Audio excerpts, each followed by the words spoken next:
ترین رمضان مبارک کی بابرکت مہینے کا آغاز ہو چکا ہے۔ پاکستان میں شوگر کی مریضوں کی تعداد بہت زیادہ ہے اور ان میں سے اکثر مریضوں کی دلی خواہش ہوتی ہے کہ وہ اس بابرکت مہینے میں روزے رکھ کے اپنی عبادات کو جو ہے وہ صحیح طریقے سے انجام دے۔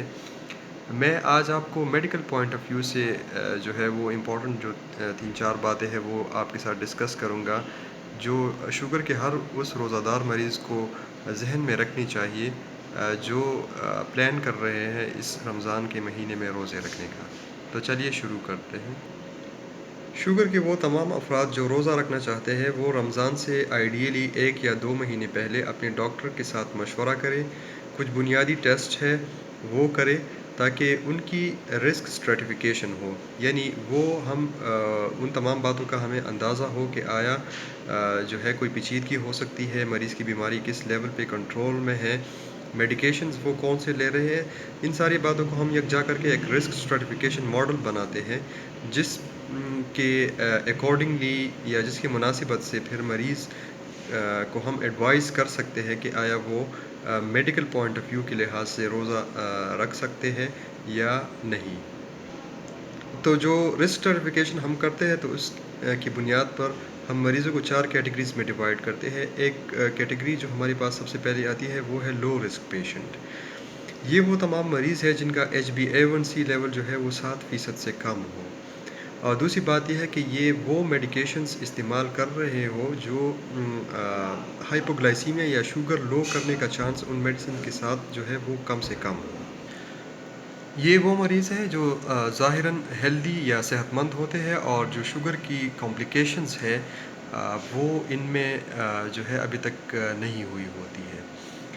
دوسری بات یہ ہے کہ یہ لوگ جو ہے اپنا شوگر مانیٹرنگ جو ہے یہ بڑے جو ہے وہ کر سکتے ہیں فریکوینٹلی۔ تو اس کیٹیگری والے لوگ جو ہے وہ روزہ جو ہے رکھ سکتے ہیں۔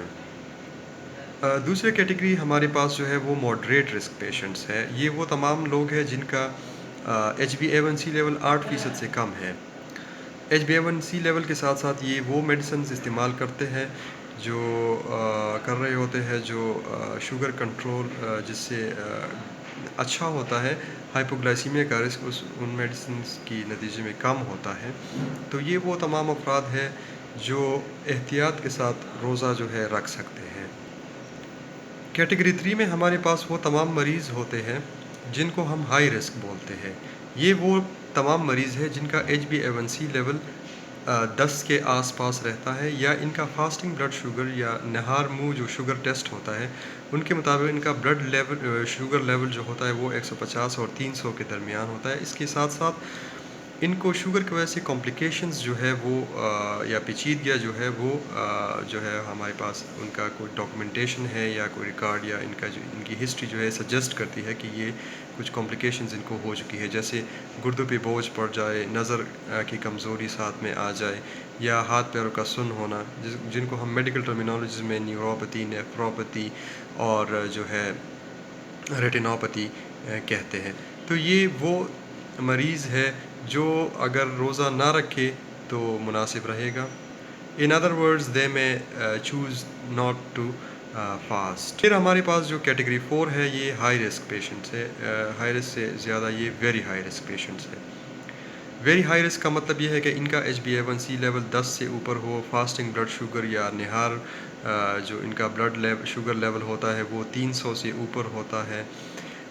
لیکن ان کے ساتھ ساتھ یہ ہائپوگلائسیمیا کے رسک پہ بھی ہوتے ہیں، یعنی ان کا شوگر جو ہے وہ میڈیکیشنز کے ایڈورس ایفیکٹ کی وجہ سے یا میڈیکیشن کی وجہ سے یہ ہائپوگلائسیمیا کا رسک ان میں ہوتا ہے یا ان میں ہائپوگلائسیمک ان اویئرنس ہوتی ہے، یعنی باڈی میں جب شوگر کا لیول ایک خاص حد سے کم ہو اور جسم میں جو اس کی وجہ سے علامات پیدا ہو جاتی ہے وہ یہ مریض صحیح طریقے سے پک نہیں کر سکتے، مثلا زیادہ پسینہ آنا یہ پیشنٹ یا گھبراہٹ یا جس طرح دل کی دھڑکن کا تیز ہونا وغیرہ وغیرہ بہت سارے علامات شوگر کی کم ہونے کی وجہ سے جو محسوس ہوتی ہے وہ ان مریضوں میں ان کی ان اویئرنس ہوتی ہے۔